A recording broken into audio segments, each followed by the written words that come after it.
Chicago, 2011. A cop is murdered. Police and prosecutors swear they have the trigger man. He swears he didn't do it. How far will each side go to prove they're right? Like it's just one bombshell after another, where you're like, what? The story of a PlayStation, a brain-eating amoeba, and the relentless pursuit of justice. Off Duty, out now. Listen wherever you get your podcasts.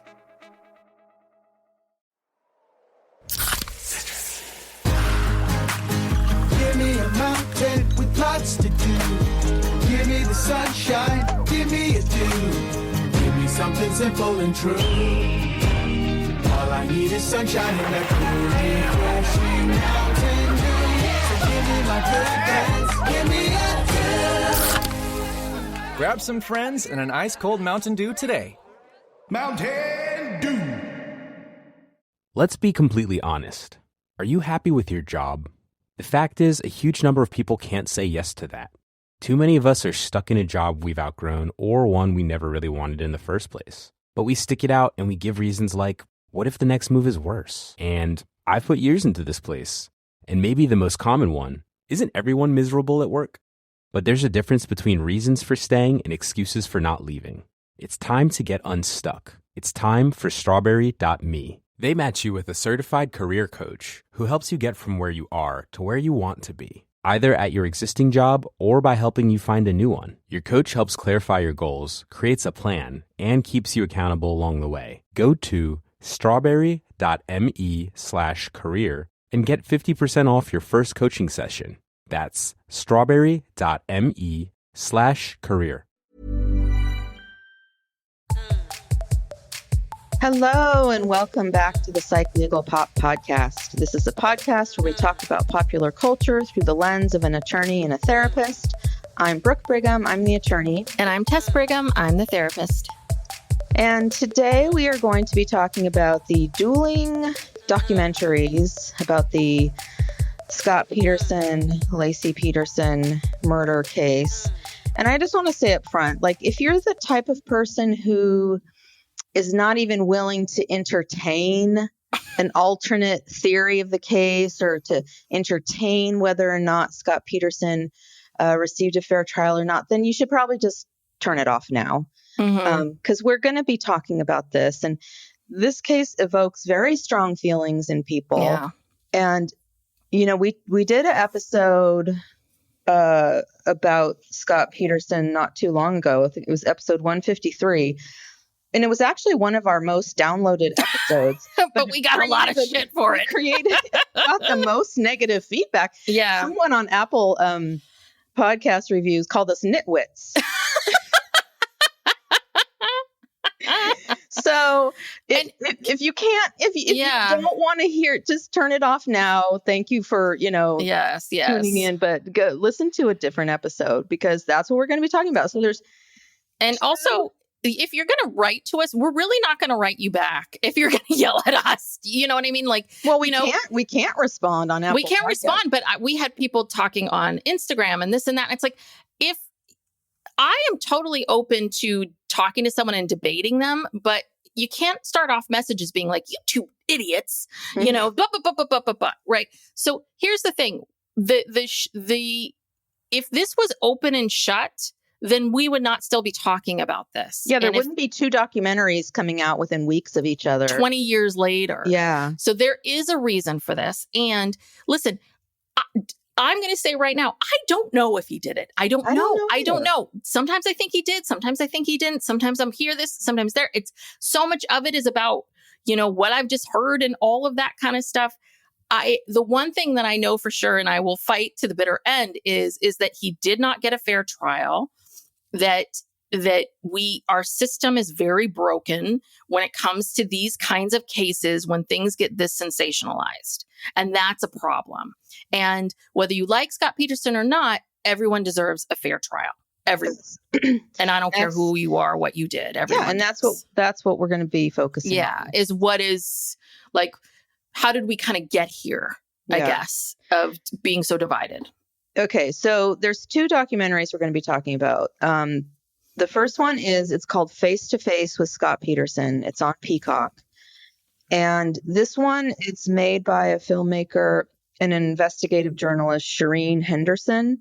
And she has been studying this since 2013. Mm-hmm. And so then she tried to contact Scott Peterson. He didn't respond, but his sister-in-law, Janie, who's heavily featured in both of these documentaries, but especially this one, she's always been his biggest, advocate. And she actually went to law school. Yeah, she's been fighting for him since the beginning. So, so Janie did respond to her, and they developed a relationship. And then Janie got her and Scott connected, and Scott is able to have these 15-minute video visits. I don't know how often, I guess maybe once a week or something. So we see throughout the whole documentary video of him from prison. He's no longer on death row. His sentence was changed from death to life imprisonment based upon an error by the judge in the jury selection. So he's in just a regular old California state prison. And, that was very interesting to see him. See him talking. Yeah. What were your impressions of him? Like just seeing him now 20 years later, long hair, wrinkles, the baby face is gone. Yeah. Well, he's 51. Wow. I don't know. To me, he came off as being very forthcoming, sincere. I didn't feel like he was giving a bunch of BS. I don't know. Here I go. Now I'm getting all sucked into this. I don't know if I'm a sucker. I mean, I started my career as a criminal defense attorney, so I do have this deep down kind of, empathy. Yeah, I do. And, it is just a reality in our system that people are wrongly convicted all the time. It's usually people who are poor and people of color. That's been happening for hundreds of years, but it's, you don't see often a person like Scott Peterson being wrongly convicted. Yes. You think that's part of it, is that people are like, what? He had Mark Garrigus as his attorney and blah, blah, blah. But we'll talk about that. They didn't really have a lot of time to prepare for this trial. I don't know. It's interesting because I had seen some people who wrote on social media like, oh, I watched Scott Peterson face to face and it's a waste of time and, don't watch it and all this kind of stuff. And I was like, oh, okay. And so when I watched, I was like, I don't know if this is a complete waste of time. I mean, a lot of people felt like his responses weren't very sincere. I think they were. I do wish, and I don't know how all of this worked, but I do wish we had heard a little bit more of what his thinking was of like, why do you tell Diane Sawyer that you had told Laci about the affair? Like, why? That's really, why did you even say like, I can understand his thinking and some of his responses. Okay, now that he explained some things, I can see his side. But I did feel like there were a lot of questions that I had that were not answered. Like what? Well, that one about the why did you continue to lie? Why did you lie so much to the police? Like, basically, he told everyone like, oh no, I told the police about the affair right away. Like, you're already caught here. Like, I understand you feeling like when she first disappeared, it's like, oh God, I'm having this affair and I can't let this go out. So I got to manage Amber. Let me manage her. Okay. But then why continue to double down on the lies? Like, once it became known, you got to just confess. And that's why I think for me, it's always a little bit like, okay, I understand why you were managing her in the beginning, but once it came out, you're going to have to, you're going to have to own this and own what was going on. So why not just come out and say, okay, this is why I was doing all this. But he explained that. And you have to remember, he's only 30 years old at the time. He did explain that he didn't say anything about the affair because he knew that if it came out, they would just stop looking for Laci because that would be, yes, you did it. And I think he just kept going with that even when, so I feel like every time he was confronted by this affair, he had to downplay it and say, "Oh yeah, I told Laci," and and he's not prepared to be interviewed by Diane Sawyer like that. I mean, I don't know who let him do that. I mean, there's such pressure for him to, because they're all like, well, where's Scott? Why isn't he talking? What is he doing? And so he had to do something. And I don't think he was trained or adequately prepared for these interviews. And in fact, after a while, he just walked out of them and quit doing them. He couldn't handle that. He didn't know what to say. Yeah, he had created this trap for himself, and at that point it didn't matter what he did or said. Like the cat was out of the bag the minute that it came out about the affair. That was it. It was over. It was over for him. And I don't know, he didn't really have anybody helping him manage this. I think there was, I mean, he definitely was not very media savvy. That's for sure. I guess at some point, and I think what's really hard is he does talk about this, that, no sleep, you're not sleeping, you're probably not eating, your life is up in the air and you're in this moment. And so how, what do I do? How do I handle that? And I do understand that position of it. And I don't know, it's possible that Scott, God, I don't know. It's so tricky because I can see both sides. I can see both looking at it in two different ways. And this is, I think, comes down to one of the biggest problems with this case was about bias. And the fact that basically before Brocchini or before these investigators showed up, they were already kind of side-eyeing Scott. And I do understand, because I've watched enough Dateline to know that usually it's the spouse. That more often than not, it is someone close to you. But as a police officer and as a detective, their bias was awful. I mean, that's one of the problems with our system. And I believe police are getting more training, but probably not enough. Like, this bias issue is huge. And there was no checks and balances. There was nobody there with either of these investigators or detectives at all, sort of like, okay, let's bring someone else in to see a different side of this. There needs to be more of that. They had all the power. They made all the decisions about, who are we going to investigate? What witnesses are we going to do? The whole investigative plan was up to them. Yeah. And they blatantly ignored any alternate theories, any witnesses who came forward, to the point where they were telling them, like, no, that's not what happened. You didn't see that, like gaslighting these people. And they interview in this documentary, there's like 4 different people who reported at the time that this happened that they saw Laci after 10 o'clock because Scott left the house at 10 o'clock. So he was gone all day, they know his whereabouts for the rest of the day. So if she was seen after 10 a.m., that means someone else killed her. So there are 4. Well, see, the Peterson family, they hired their own investigator to investigate this. And he actually canvassed the neighborhood and went door to door, something the police said they did, but they didn't.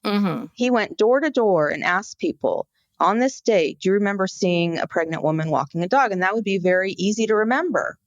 Pregnant woman walking a big dog. And there were 4 separate households who said, yeah, I remember that. I remember I was looking out the window. I remember I was washing dishes. I looked out the window. So he created like a map that she had taken after 10 o'clock when she went out and she was seen, and she went around the neighborhood and she went into that park. And then after that, there's no more sightings after she goes into the park. And they even have a park employee who had had just clocked in for their shift at 10:45 who said, oh, yeah, I remember seeing her. So the police completely ignored that and did nothing about it. And I never even heard that. Yeah, I'd never known about that, about I had heard all these people that had seen a pregnant woman. But I didn't know there was like a map, a path that they could track, and the times and everything. And I think that really stuck out for me, because I think that if you had canvassed a bunch of people and one or two randos were like, yeah, I think I saw a woman and it was this, it was that, we follow this case. I didn't know she was wearing black pants and a white shirt. I knew the dog was a golden retriever, but each of these groups of people, I mean, and several different people, all were like black pants, white shirt, pregnant, exactly. All dog, like a golden retriever, like each one. And that was really interesting. And so the thing is that if you think about a story that Brocchini said in The Detective, in both documentaries, he talked about how when they first got the tip about Amber Frey, that one of the people were there and she's getting the tip and he's right behind her. So he sees her typing in, I'm Scott Peterson's girlfriend. And he's like, oh, I want to talk to her. And he talks to her. So that's a good example of, now, what if Brocchini was behind someone and they were typing family spots Laci at 10:30 at the park, or park. This is a park official is calling because he spotted Laci at 10:30, right? It's those moments. I think that those are these little moments of like, what caught their attention? Because that's the whole thing about bias. That's what they were looking for. Yeah. And Scott Peterson says this confirmation bias. This is a good example of it, of I'm here. I'm sure that he walked by people taking tips all the time, but for what, so why is it that suddenly you had something that confirmed your theory? And now I'm going to get on the phone and I'm going to investigate it. Because they could have very easily blown off Amber Frey the way they blew off a lot of other people that came forward very easily. So that's the thing. It's like, if you've got people that are simply looking for the holes, looking for everything, you can find it. Anyone can find it. And Brocchini could have picked up on one of these other people and investigated Diane Jackson's claim. Yeah. And spent a lot of time and went down there and talked to her, but they didn't. And that's the problem. That's the problem. Yeah. And Scott says that on the night that it happened, the police are at his house. He let them in the house, let them poke around, take samples, do whatever. He let them, go in his cars, in Laci's car, in the shop, like voluntarily said, yeah, search everything. And he said, while he was in the house that night, he overheard Brocchini and someone else basically saying that he was the suspect, that he was the suspect. And from that point on, they just, like you said, found things to confirm what they already thought. And they went, this is so lazy too. It's like, they went with the most statistical probability, it's probably the husband. Yeah. Because statistically it is, but it's not 100%. Yeah. And this is such a high profile case. They have hundreds of tips coming in every day. I wonder what they clearly didn't investigate, these important ones. And I realize that's a lot of tips and some of them, but how can you possibly just discount everything? Yeah.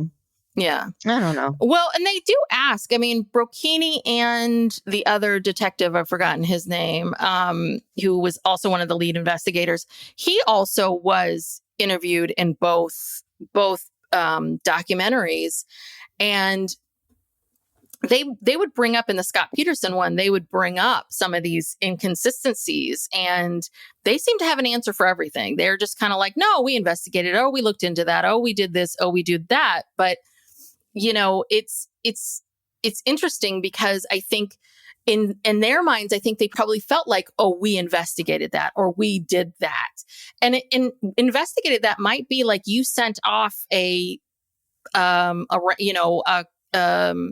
someone, a cop in uniform to their house and got them to interview them. And then they made a statement. And then you looked at the statement and you said, I don't think this is true. And then threw it away. Do you know what I mean? Like, when you say investigate, I'd really love to know, what does that mean? Right. Does that mean how much, how do you know that this wasn't true? How do you, how did you prove that? And I also want to say that I think one of the things that hurt Scott in the end was the fact that I think that if Scott was a person of color if Scott was in a different economic situation, different life, I think that he would have reacted very differently, because I think he would have been like, these fuckers are going to pin this on me. Mm-hmm. You know, these guys are looking at me. So in some ways, I think Scott's privilege, because he said that. He said, because I think that in his mind, he's like, well, of course, if I didn't do this, they're not going to convict me. Of course, they're not going to convict me. Mm-hmm. I think that sort of kind of, you know, white privilege, you know, well, the system works, right? Isn't the system fair? Huh? Well, he versus someone else.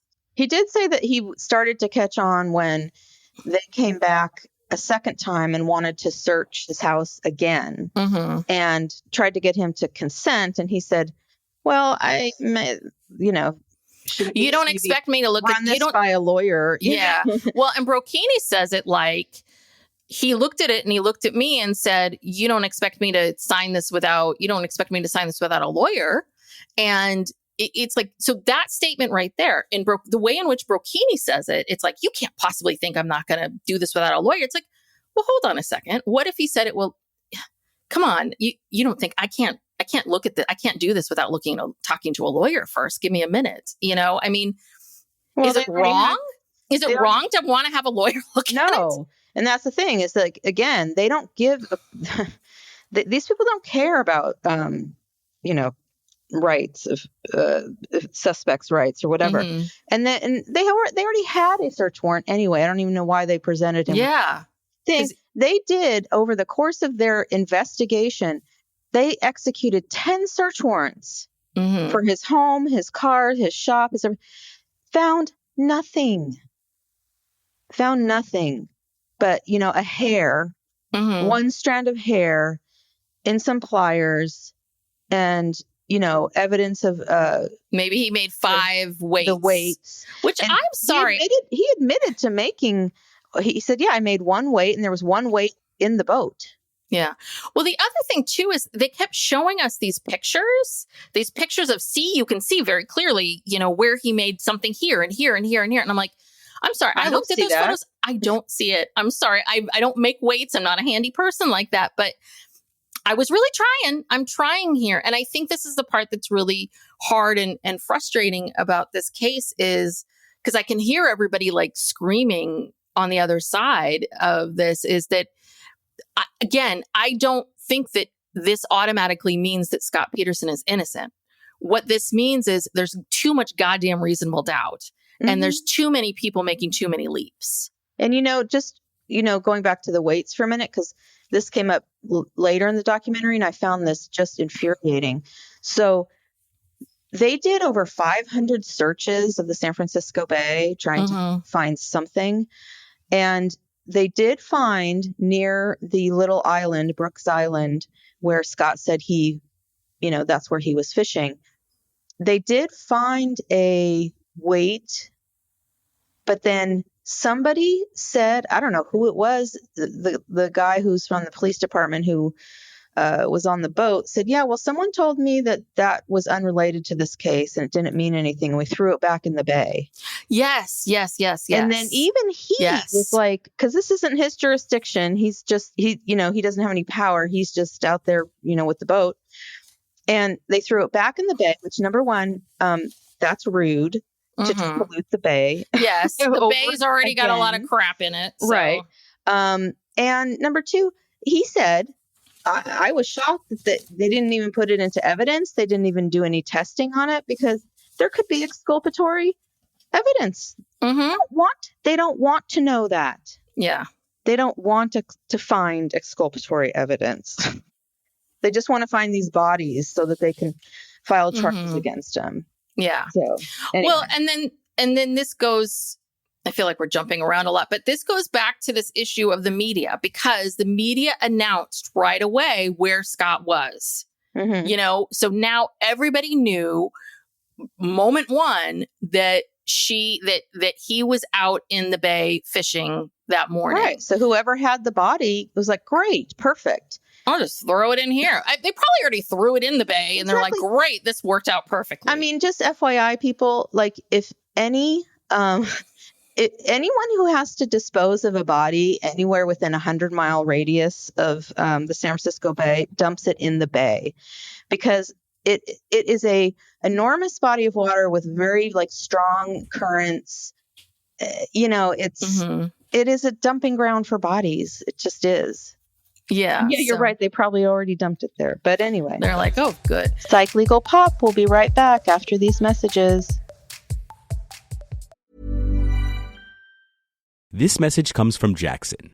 Taxes aren't something you can only think about once a year. With investments, planning for tax day is year-round. Fortunately, Jackson offers tax-efficient products. Visit jackson.com for more information on how our products can make your tax bill a little bit less painful. Jackson is short for Jackson Financial Incorporated, Jackson National Life Insurance Company, Lansing, Michigan, and Jackson National Life Insurance Company of New York, Purchase, New York. Chicago, 2011. A cop is murdered. Police and prosecutors swear they have the trigger man. He swears he didn't do it. How far will each side go to prove they're right? Like it's just one bombshell after another, where you're like, what? The story of a PlayStation, a brain-eating amoeba, and the relentless pursuit of justice. Off Duty, out now. Listen wherever you get your podcasts. Now, here, can we go through some of these other Brocchini's things? So Brocchini says that he doesn't. So one thing was, if Scott was going to use this boat, why go 90 miles to Berkeley Marina versus all of the water marinas with water around Modesto? There was lots of places for him to take the boat and try out the boat. But that's just again a projection. Yeah. He's thinking, oh, well, if it were me, I would just go to one of these, bodies of water over here. Why go? The San Francisco Bay is a lot more interesting than some little puddle over here that you're talking in Modesto. Mm-hmm. I don't know what kind of water they have. Anyway, again, that's just his projection. Like, why didn't he do this? Yeah. I would have done this. It's called the false consensus effect. It's this belief that how you're going to handle things and how you do things is the way in which things should be done or how they should be. And he did that done. constantly. Oh, he did that a lot. He did constantly that with how Scott's demeanor, like saying, oh, well, he didn't act, sad enough, or he didn't act shocked enough. He was nonchalant. There was no urgency, blah, blah, blah, on and on and on. And that one, the other thing is we've heard a little bit here and there about Scott and who he is, but, we know so much more now about neurodivergency. We understand, there are a hell of a lot more people on the spectrum than I think we ever knew or ever thought there was. And so it is possible that Scott is, just, this is who he is. And that's how I wish we had gotten more stories about how he has handled other stressful situations in his life, because I think that's a better indication of what's going on. How does someone handle stress? How does someone handle difficult things? And if it's always like he was always like this, I'm like, okay, I can see that. If it was different, that is because when I watched, it's interesting too, because I think that because I watched the Netflix first, that's what got in my mind first. So I was very much like, oh God, Scott Peterson, this doesn't look good. Because I was taken aback by how casual and calm he was. But again, it's hard to know from a videotape what his energy was like. Do you know what I mean? Right. And also, like you said, maybe this is how he acts in a crisis. People act differently in a crisis than they do in their everyday real lives. And he explained that he was actively, he kept saying this over and over, that he was trying to keep it together because, Laci's family is hysterical. Her friends are hysterical. Everyone's freaking out. It's very stressful. He said he was just trying to keep it together. He even said he didn't want to break down and cry in front of the police. Mm-hmm. And then at a certain point, he couldn't trust the police anymore. Yeah. And so at that point, he's keeping it together because he does not want to he doesn't want them to see that they're getting to him or, getting the best of him. And that's like the ride home after they arrested him.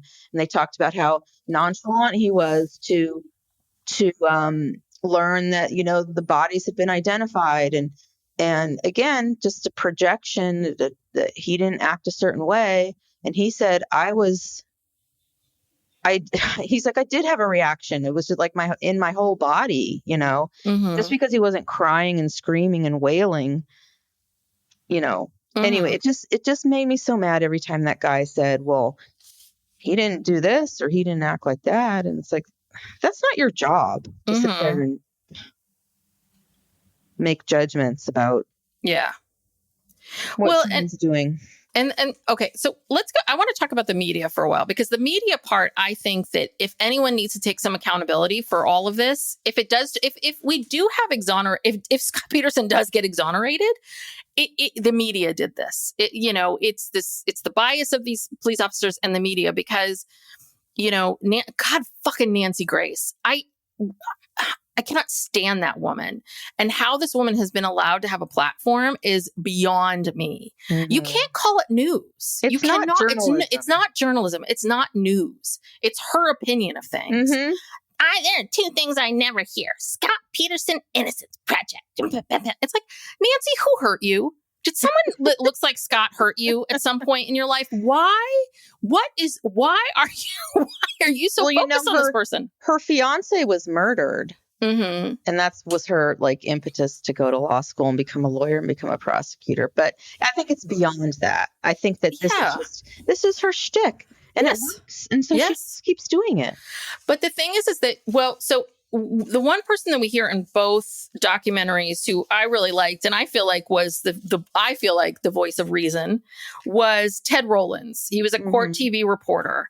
And he was a KTVU local. Oh, yes. He was local first. Local Bay Area reporter. And he was dispatched out, to cover this story and made his career. Yeah. And he will own the fact that it did make his career, that it helped him tremendously. It's how he got to where he is. And but I feel like he has the most sort of fair way of looking at it, because he definitely wasn't one side or the other. I think he very much can see both sides. And, what he talked about is the fact that this made Nancy, this also made his career. It made Nancy Grace's career, that the media, much like with OJ, National Enquirer, all of these people made so much money from this story. And because they had to continue to report on the story, and even when there weren't new developments, there was a lot of speculation. There was a lot of, Scott's fleeing to Mexico versus,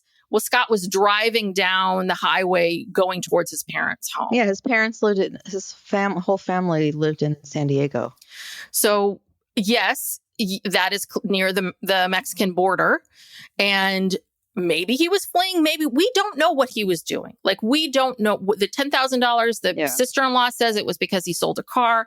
He dyed his hair because of this. He did this. It's like, we don't know, but it's not, it's wrong for things that are calling papers and other publications that are calling themselves news. I don't think the Enquirer really considers themselves news, but I don't think it's very fair for them to report and make these huge statements. No, and that is a big problem, because what you then hear is, I remember when this story was going on. I remember when he dyed I remember that, he dyed his hair in Mexico, and that thing. All I heard about were the phones, the money, the dyed hair in Mexico. I didn't know. I didn't even register that his family lived down there. And that's a problem. Yeah, I mean, putting the word fleeing in there. Reporting would be, Scott Peterson was arrested today.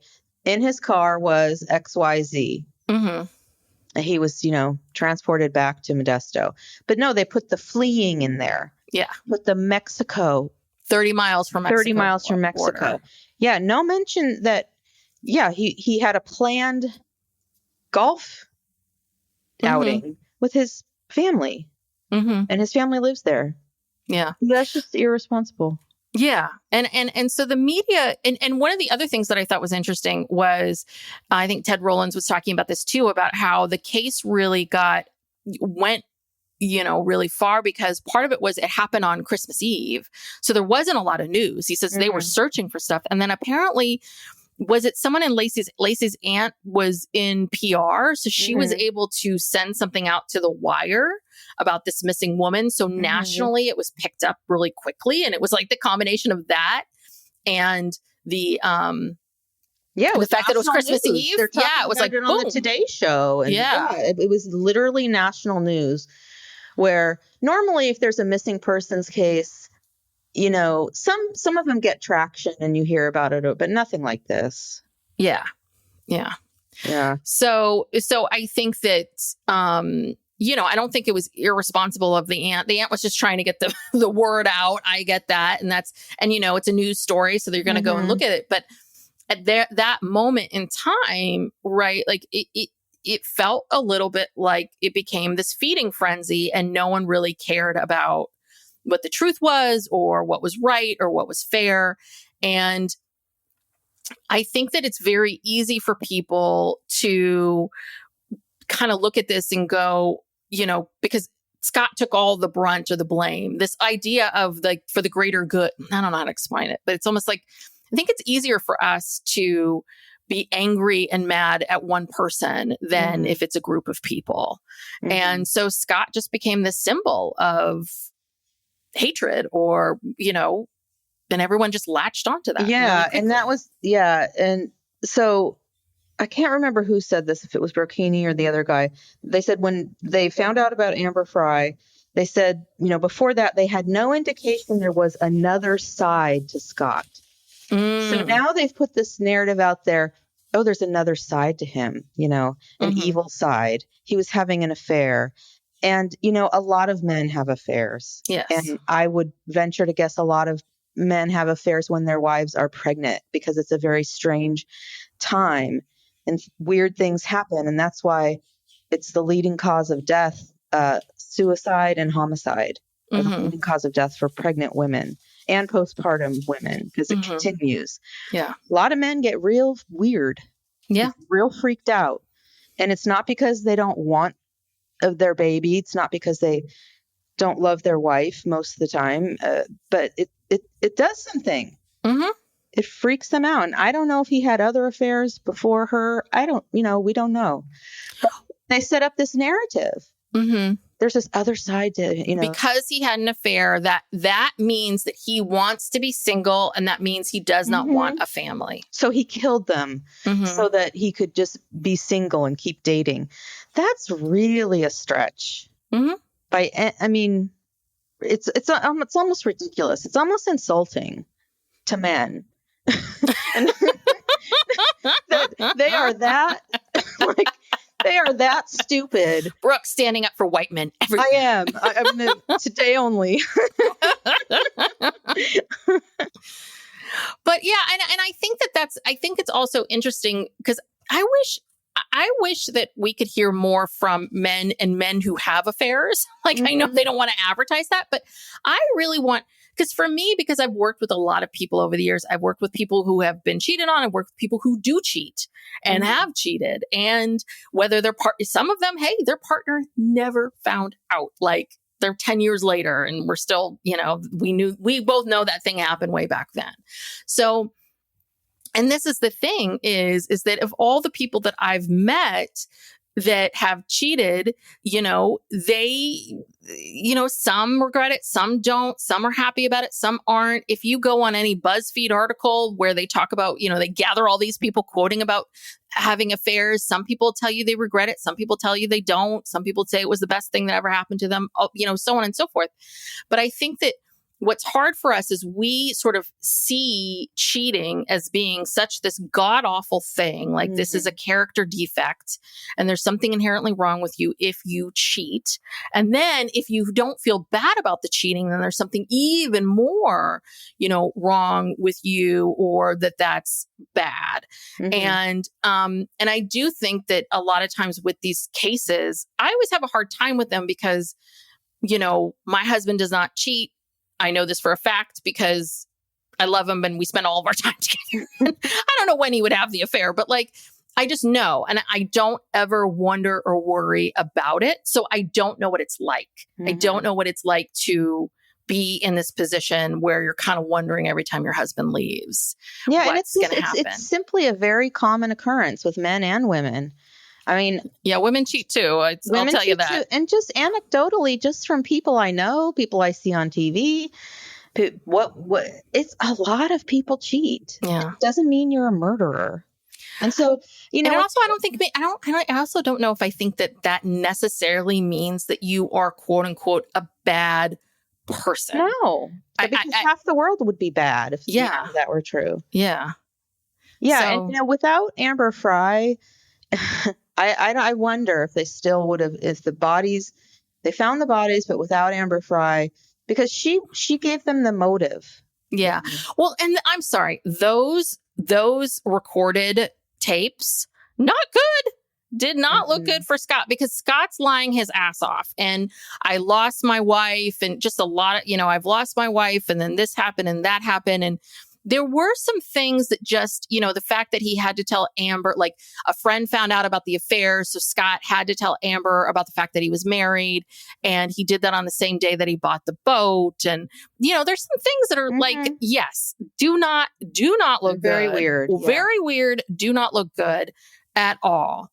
One thing I thought was interesting is one of Brocchini's big things was the fact that this was planned because Scott got that fishing license a couple days before. And, I kept looking at that going, well, he said maybe he'd go on the 23rd or 24th, but like a fishing license is like $10, right? Like, it's not like he spent thousands of dollars getting this fishing license for the day. Like, I could see, I'll get the license. Maybe I'll go golfing. Do you know what I mean? It's a little bit like, right. He had a couple days off work, and he's like, maybe I'll take it out. I want to get that boat out on the water, but I don't know when. I kind of want to golf. I mean, that whole part, I can believe that he just decided that morning, and he had told some people he was going to go golfing. And so then the golfing came in. Yeah. I don't know that. Or maybe he felt like, because he claims that the boat was a surprise, and that this was, that Laci knew about the boat, but it was a surprise for the stepfather and some of these other things. And I do think in the Scott Peterson Peacock version, they do get into how Scott describes this, that as a family, how they connected with each other and related to each other was by playing golf, by fishing, by doing these things. And again, I think that comes down to, right, this false consensus effect of this belief of, well, I would never go fishing on Christmas Eve, but it's like, but that's what they did. You. Like when I saw that, I was like, okay, now I get that a little bit more. If like, this is what the family did, that the family wasn't going to sit around and talk, that the family on, when you have downtime, you're not going to go sit and get a cup of coffee and chat with someone, that you're going to go fishing with them. And I was like, okay, I see that now. I understand that now. But all it takes is Nancy Grace over and over and over again saying, on the 24th, you leave your pregnant wife to go fishing. It's like, well, it's not like Laci was dying for him to stay home. I mean. Yeah, she probably had plans, things she wanted to do. Or I mean, but that's these people repeated it over and over. Over and over, kind of a person leaves their pregnant wife on Christmas Eve. Yeah, it was just so unrelenting. Yes. All the media voices. Yes. Okay, so what else? What else is on our list of themes? Because I think we learn. Well, but I also want to talk about, and maybe we've already hit it, but why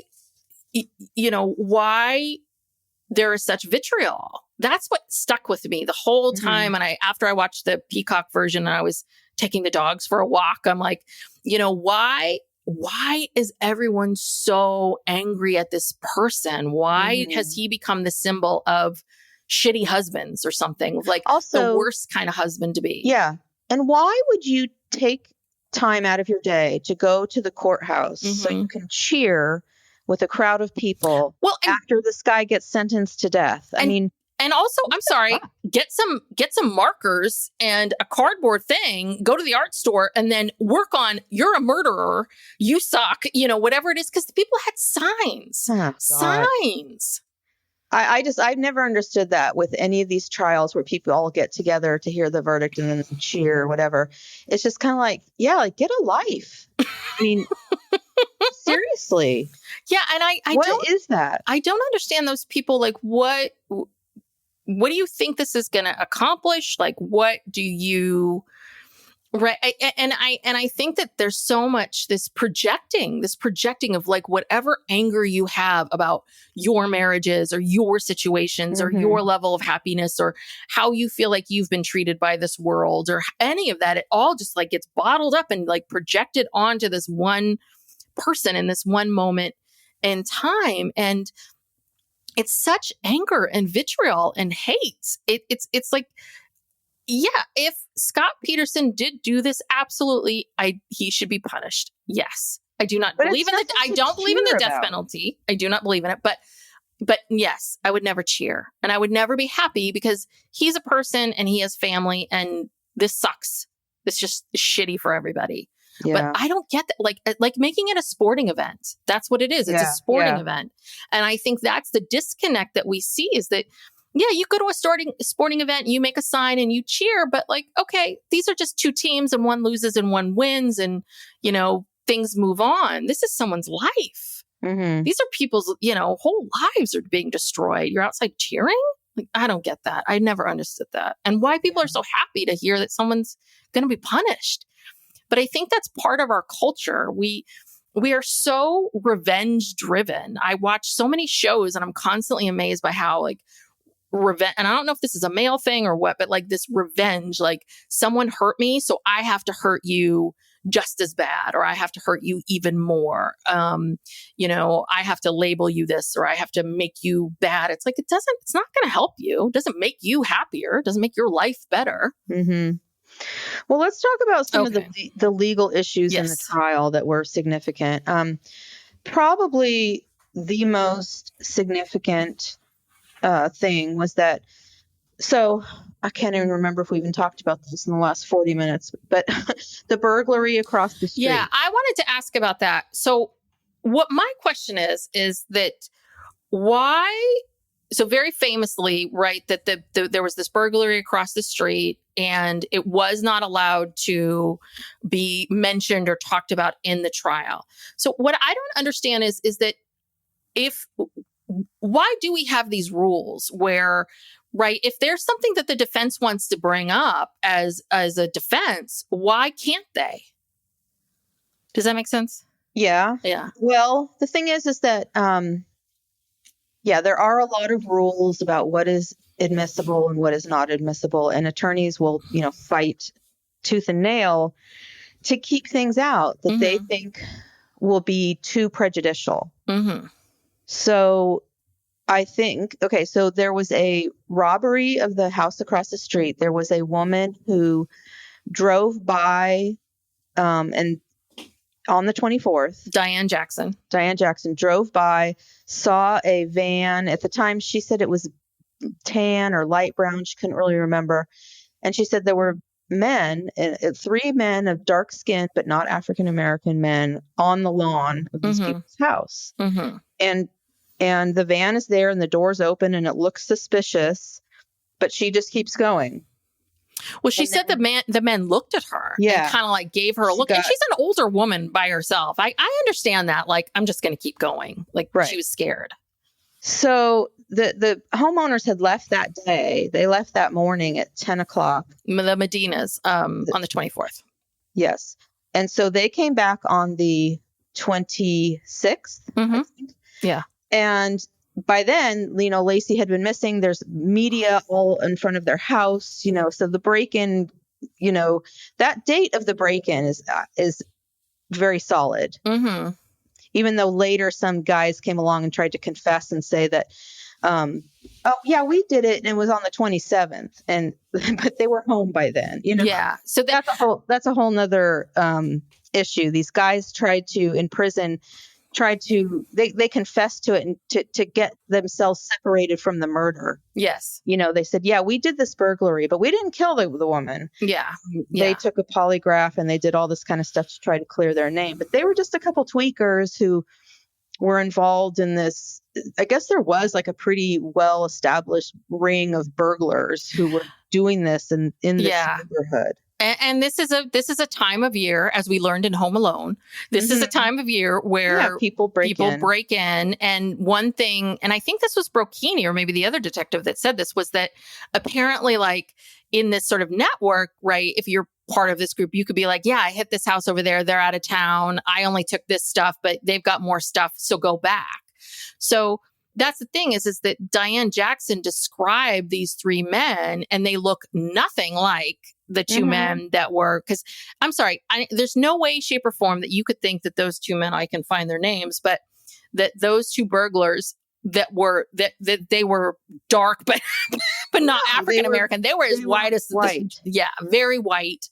Very, I mean, you would not get that wrong. So, right. There's a theory that maybe it was two different camps of people, that these guys came in first or at some point, and that three other men were next. Right. And so the theory is that Laci comes back from her walk with the dog and confronts them.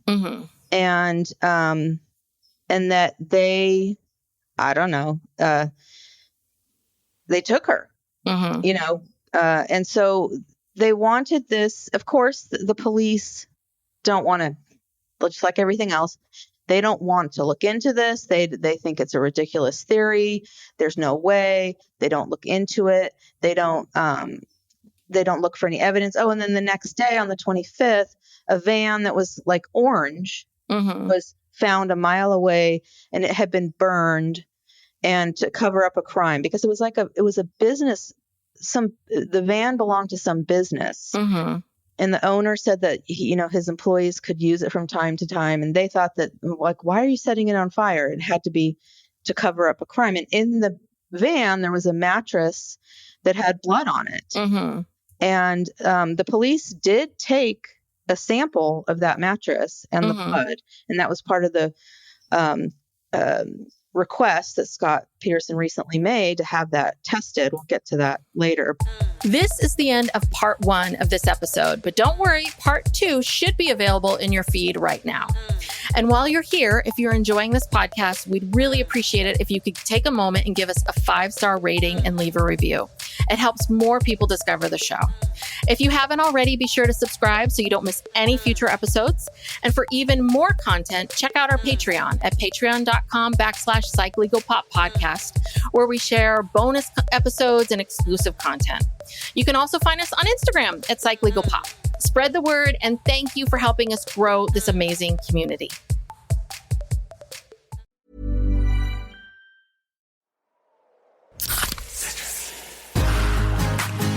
Give me a mountain with lots to do. Give me the sunshine, give me a dew. Give me something simple and true. All I need is sunshine and a cool, refreshing mountain dew. So give me my good friends, give me a dew. Grab some friends and an ice-cold Mountain Dew today. Mountain Dew.